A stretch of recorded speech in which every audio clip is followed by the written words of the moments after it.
आज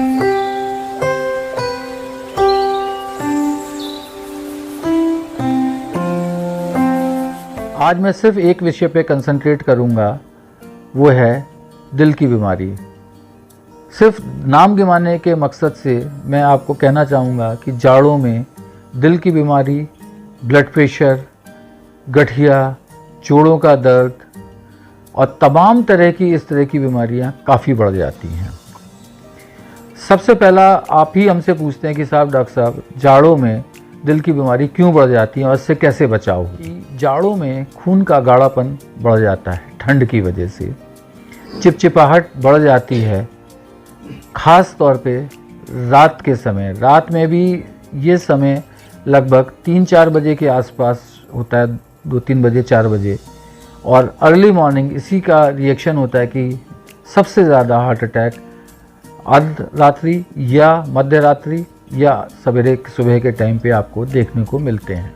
आमूनन ये भी देखा गया है कि जो इस तरह के हार्ट अटैक है जिनको कभी कोई बीमारी नहीं होती, जो लगता है हम अपने को बिल्कुल स्वस्थ महसूस करते हैं, उनमें खूब देखने को मिलता है कि एकदम रात में सीने में दर्द हुआ या जलन हुई और आपको अटैक हो गया। पहली चीज़ जो ज़रूरत हमें लगती है वो ये है कि इस चीज़ को पहचानना कि वाकई मुझे दिल की तकलीफ़ हो रही है या नहीं। इस विषय में मेरा ये कहना है कि कोई भी सीने में या पेट की जलन खासतौर जाड़ों में अगर हो रही है तो उसको हल्के से ना ले करके दिल से जोड़ करके ज़रूर देखा जाना चाहिए, जब तक इसको एक क्वालिफाइड डॉक्टर ना नकारे, ईसीजी वगैरह करके ना देखे। ऐसे समय में खाली ब्लड प्रेशर, टेम्परेचर, पल्स देखने से काम नहीं चलता। ईसीजी ज़रूर कराइए, कह के कराइए, ईसीजी कराइए, डॉक्टर द्वारा उसको दिखा करके ये इंश्योर कर लीजिए कि वाकई कोई हार्ट की परेशानी तो नहीं है। ऐसा करने से अगर 100 लोगों को अटैक की तरफ जा रहे हैं तो 70-80 लोगों को आप बचा सकते हैं।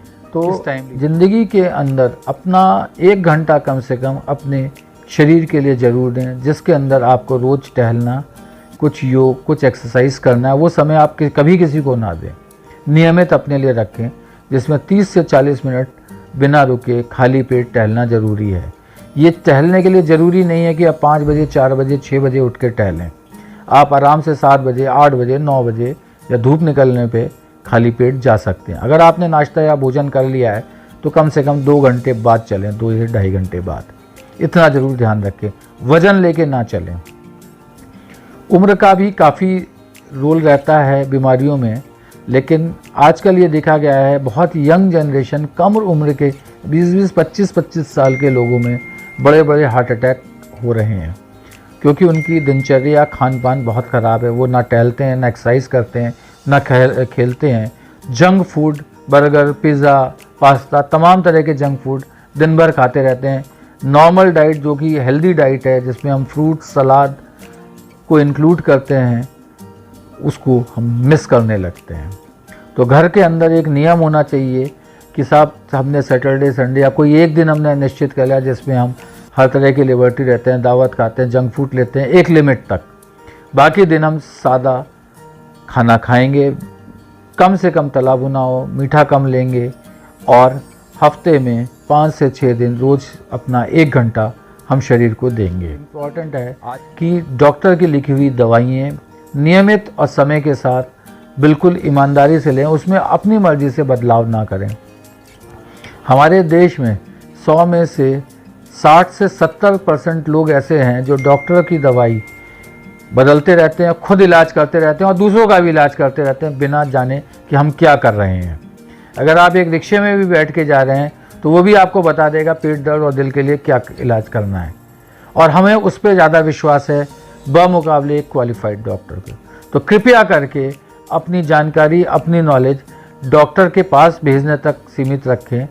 काम डॉक्टर की सलाह से ही लें। अगर आपके मन में कोई शंका है, कुछ भी बात है, तो आप डॉक्टर से पूछें, बामुकाबले उसे खुद आप अमल में लाएं या अपने साथियों को अमल में लाने के लिए कहें। इस शब्दों के साथ मैं थोड़ा सा प्रकाश सिर्फ कुछ उन सिम्टम्स पे भी डालूंगा जो आपको सचेत कर दें कि कहीं मुझे दिल की बीमारी तो नहीं है। और वो सिम्टम्स में सबसे पहले ज़रूरी है कि अगर आपको सीने में दर्द हो रहा है, ख़ासतौर पर बाईं तरफ, जो कि बाएं हाथ में या कंधे में जा रहा है, उस पे आप सतर्क हो जाइए। ये दर्द अक्सर बीच सीने में होता है, घुटन और कसावट की तरह से, मुट्ठी बंद करने जैसे। ये दाहिनी तरफ भी जा सकता है, बाईं तरफ भी जा सकता है, इस चीज़ का खास ख्याल रखें। दूसरा, कई बार ये दर्द सिर्फ आपके गले में होता है, बाएं तरफ भी हो सकता है, दाएं तरफ भी, बीच में भी। तो इस गले की जलन और दर्द को हल्के से कभी ना लें। तीसरा इंपॉर्टेंट चीज़ है, कई बार ये दर्द सिर्फ इसके जबड़े के दर्द के फॉर्म में आता है, तो जबड़े के दर्द में एक बार कार्डियक चेकअप जरूर कराएं। ये अमूमन बाईं तरफ होता है, लेकिन दाहिनी तरफ भी हो सकता है और बड़ा अनईजीनेस पैदा करता है। तो इनको ये ना समझे कि साहब ये दांत का ही दर्द है, इसको जबड़े का दर्द या जिसको आप दांत का दर्द समझ रहे हैं, ये हार्ट अटैक और दिल की बीमारी भी हो सकती है। दूसरा अहमियत और इम्पॉर्टेंट सिम्टम है कि आप रूटीन रोज़ चलते हैं, 100, 200, 500, 1000 कदम जो भी, या 2-4 किलोमीटर चल रहे हैं। कभी भी इस चलन में अगर आपको बदलाव दिखे कि चलने में सांस फूलने लगे, सीने में हल्का सा वजन आने लगे जो कि रुकने पे आराम हो जाए, या मान लीजिए आप रोज़ 10-20 सीढ़ी चढ़ते हैं, उसमें कोई पैटर्न में चेंज लगे कि सांस फूलने लगी, साहब पहले तो मुझे नहीं फूलती थी, अब थोड़ा सा लगता है भारीपन और रुकने से आराम है, सतर्क हो जाइए और हृदय रोग विशेषज्ञ से तुरंत संपर्क करें। आपकी किसी इन्वेस्टिगेशन में एबनॉर्मेलिटी है, कोलेस्ट्रॉल या चिकनाई बढ़ी हुई है, तो सतर्क हो जाएं। आपके परिवार में हार्ट की बीमारियां हैं, आनुवंशिकी हैं, और ज़्यादा सतर्क हो जाइए, क्योंकि सब मिल करके आपको घेरती हैं और कहीं ना कहीं आपको नुकसान करती हैं, जिसका बचाव सिर्फ डॉक्टर, फिजिशियन या हृदय रोग विशेषज्ञ ही बता सकता है, खुद करने से नहीं। आप तो उनकी बताई हुई चीज़ों को अमल में ला सकते हैं। कभी कभी सिर्फ सांस फूलना और बढ़ जाना अपने आप में अहमियत रखता है, ये भी हृदय रोग की तरफ इंडिकेट करता है।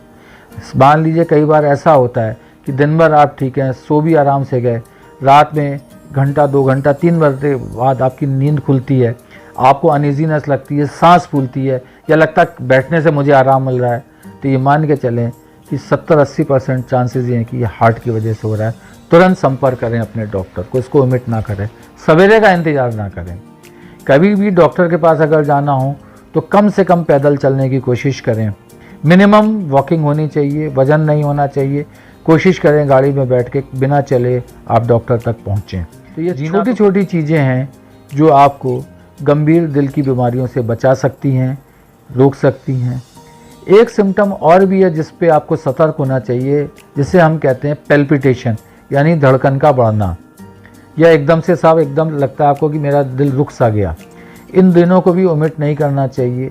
तमाम इन्वेस्टिगेशन है जिसमें होल्टर है, कॉन्टीन्यूस मॉनिटरिंग है, वो भी डॉक्टर से संपर्क करके करानी पड़ सकती हैं।